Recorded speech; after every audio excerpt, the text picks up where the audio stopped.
اب ایک مسئلہ یہ ہے کہ جو ان کی پرانی کتابیں ہیں وہ اب دوبارہ شائع نہیں ہو رہی، جو پرانا اسٹاک ہے وہی بک رہا ہے، ہاتھ کے لکھی ہوئی کتابیں ہیں، بڑی صاف ستھری کتابیں ہیں، اس لیے بک بھی رہی ہیں۔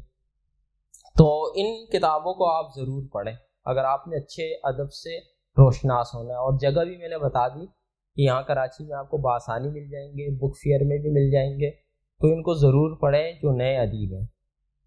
آگے کریں۔ اچھا، یہ الکا پبلیکیشنز ہے، انہوں نے بہت ساری بچوں کے لیے کتابیں شائع کی ہیں، بہت زیادہ نہیں ہیں، لیکن جو بھی شائع کی ہیں بہت اچھی کتابیں اور نئی پرنٹنگ میں ہیں، اچھی تصویروں کے ساتھ موجود ہیں۔ اور یہ یعنی کہ ان کتابوں کو بھی آپ کو ایک نظر پڑنا چاہیے۔ اس میں کچھ کتابیں ایسی ہیں جو فیروز سنز نے چھاپی ہیں، انہوں نے دوبارہ اس کو ری رائٹ کروا کے ان کتابوں کو بھی شائع کی۔ برطانوی مصنفہ اینٹ بلیٹن، اس کی کہانیوں کو بھی جو ہے الکا پبلیکیشن نے شائع کیا ہے۔ پاکستان میں بہت سارے لوگ کرتے ہیں لیکن ترتیب کے ساتھ انہوں نے شائع کیا ہے اسے، اور یہ بہت بڑی مصنفہ تھی۔ آپ کے پاکستان کے اندر بچوں کی جتنی کہانیاں جو ترجمہ ہوتی ہے اس میں سے 100 میں سے 90% کہانیاں جو ہے اینٹ بلیٹن کی ہوتی ہے۔ آگے کیجیے۔ اچھا، آکسفورڈ پریس نے بھی بچوں کے لیے بڑی کتابیں شائع کی ہیں، انگریزی میں بھی انہوں نے ان کی کتابیں، اردو میں بھی ہے۔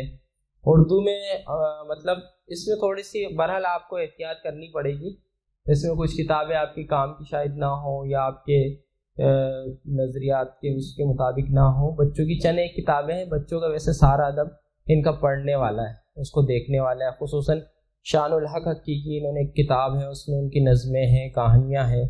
شان الحق حقی کی نظمیں آپ دیکھیں تو آپ کو اندازہ ہوگا کہ کتنی پیاری نظمیں انہوں نے لکھی ہے۔ ان کی وہ کہانیاں دیکھیں، آپ کہیں گے کہ کہانیاں کیا ہی شاندار قسم کی کہانیاں ہیں۔ تو یہ لازماً ان کی کتابوں کا بھی مطالعہ آپ کو ضرور کرنا چاہیے آکسفورڈ۔ یہ صرف میں نے 4 اس لیے کیے کہ 4 بڑے ادارے، اچھے ادارے ہیں۔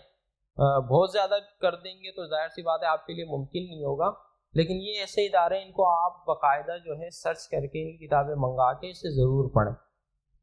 یہ ہمارا ماضی بھی ہے آکسفورڈ، یہ ہمارا حال بھی ہے۔ اور اسی طریقے سے آگے کریں۔ ہمدرد فاؤنڈیشن ہے، یہ بھی ہمارا ماضی ہے۔ ابھی ان کی سننے میں آیا ہے کہ یہ ابھی اپنی جو پرانی کتابیں ہیں ان کو دوبارہ سے شائع کر رہے ہیں نئی پرنٹنگ کے ساتھ، لیکن ابھی تک ہوا نہیں ہے۔ اور ان کی بہت اچھی کہانیاں انہوں نے شائع کی ہیں بچوں کے لیے، ہمدرد فاؤنڈیشن نے۔ اور ٹائم سار کے کارنامے، سینگ کی تلاش، سونے کا پیالہ، جس طریقے سے فیروز سنز کی کتابیں تھی نا بڑی اچھی دلچسپ، اس طریقے سے ہمدرد کی کتابیں بھی بڑی اچھی اور شاندار رہی ہیں۔ اور یہ قریب قریب ایک ہی زمانے کے رہے نا، تو ان کے آپس میں سمجھ لو ایک مسابقت کا وہ سلسلہ بھی جاری تھا، جس کی وجہ سے انہوں نے اچھے سے اچھا ادب دینے کی کوشش کی ہے۔ یعنی کہ پرنٹنگ کے اعتبار سے، اسکیچز کے اعتبار سے، اور اس کی ترسیل اور معیار کے اعتبار سے انہوں نے بڑا کام کیا ان اداروں نے۔ اچھا، بچوں کا تنقیدی جو ادب ہے نا، اس کو وہ کتنا اہم ہے اس کو پڑھنے کے لیے، اپنے ماضی کو جاننے کے لیے، اپنا حال جاننے کے لیے اور اپنا مستقبل طے کرنے کے لیے۔ تو جو بچوں کا ادیب بھی ہے، جو بھی بنے گا ادیب یا جو بن رہا ہے ادیب، جو لکھنا چاہ رہا ہے یا لکھ رہا ہے، اس کے لیے بہت ضروری ہے کہ وہ بچوں کے ادب کی تنقید سے وابستہ ہو یا اس سے واقف، اسے پتہ ہو کہ ہمارے ماضی میں جو لکھا گیا ہے اس پہ بڑے لوگوں کی کیا رائے ہے۔ اس پہ جو ہے آپ کے ڈاکٹر خوشحال زیدی، یہ انڈیا سے ان کا تعلق ہے، انہوں نے زیادہ تر وہاں کے ادب کو کیا ہے، لیکن اس پہ پاکستانی جو ادیب ہے ان کا بھی تذکرہ موجود ہے۔ محمود الرحمان صاحب کا آپ دیکھیں گے کہ انہوں نے پاکستان کے ادب کو بھی ڈسکس کیا ہے اور پاکستان کے ان رسائل کو بھی دیکھا ہے۔ تو یہ جو چیزیں ہیں نا، یہ آپ اگر جب تک آپ یہ نہیں پڑھیں گے نا بچوں کے ادب کی تنقید، آپ بچے کے ادب کو آپ کو اندازہ نہیں ہو پائے گا کہ آپ جو لکھ رہے ہیں اس کا معیار کیا ہے اور اسے کس طرح ہونا چاہیے۔ یعنی کہ آپ جج نہیں کر پائیں گے کسی بڑے ادیب کو، شاعر کو یا مصنف کو۔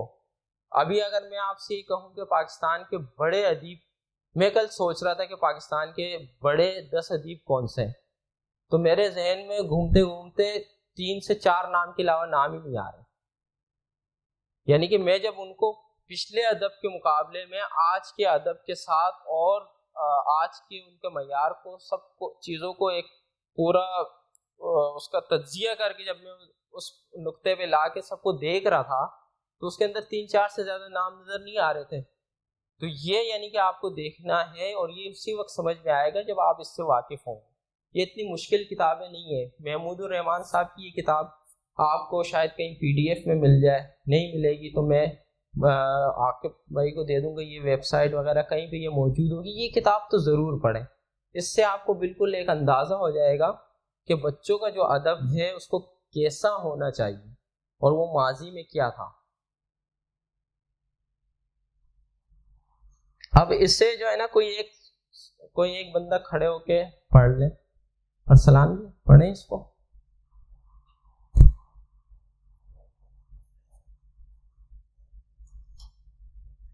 بچوں کا ادب کیا ہے؟ ہم بچوں کے ادب سے کیا سمجھتے ہیں؟ کیا یہ وہی ادب ہے جو خاص بچوں کے لیے لکھا گیا ہو, جس سے پریوں کی عجیب و غریب کہانیاں, ننھی منھی نظمیں, مسائل اور آداب و اخلاق کی کچھ کتابیں, یا اسکول اور کھیل کے میدان سے متعلق قصے اور دور دراز خصوصی داستانیں؟ یہ سب یقیناً یہی ہے, لیکن یہ ادب اس سے بھی زیادہ وسیع ہے. بچوں کا یہ ادب بڑوں کا وہ سرمایہ ہے جسے انہوں نے مقبول کر لیا ہے اور بلا شرکت غیر اس پر قابض ہو گئے ہیں. اور پھر حقیقت یہی ان کا اپنا ادب ہے, کیونکہ نہ والدین, نہ معلم, نہ مبلغ, نہ مصنف, بلکہ خود بچے یہ تعین کرتے ہیں کہ ان کا ادب کیا ہے. ٹھیک ہے, یہ یعنی کہ اس وقت کی بات ہے جب بچوں کے لیے الگ سے کتابوں کی تقسیم کار اس طریقے سے نہیں تھی. ابھی تو بچوں کی کتابیں بالکل الگ ہو گئی ہیں, کلرفل کتابیں کر دی ہیں, ان کا اسٹائل اور دیگر بہت ساری چیزیں تبدیل کر دی ہیں. تو یہ ساری چیزیں جو ہے مل ملا کر انہوں نے جو ہے نا بچوں کے ادب کو ایک نیا تنوع دیا ہے ابھی.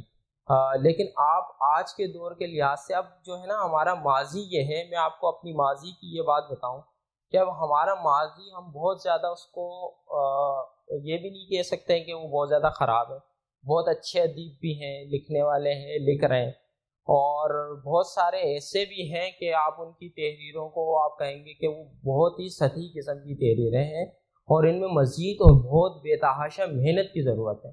اس کی وجہ کیا ہے؟ اس کی وجہ یہ ہے کہ میری اپنی رائے یہ ہے کہ نہ تو بچوں کے ادب کی تنقید پڑھتے ہیں جو بچوں کے ادیب ہے, اور نہ ہی وہ بچوں کے اچھے ادب سے واقف ہیں. انہوں نے ماضی کی ان تحریروں کو, جو ناول میں نے آپ کو دکھائے, انہیں پڑھا ہے. اور یقین کیجئے اس میں ایسے ایسے ناول, ایسی کہانیاں ہیں جو آپ ایک بار پڑھ لیں گے, اس سے آپ 10 آئیڈیاز مزید نکال سکتے ہیں اپنے لیے, اور آپ یہ کہہ لیں کہ آپ کو پتہ چل سکتا ہے کہ آپ اس قسم کی مزید کیا کیا چیزیں لکھی جا سکتی ہے.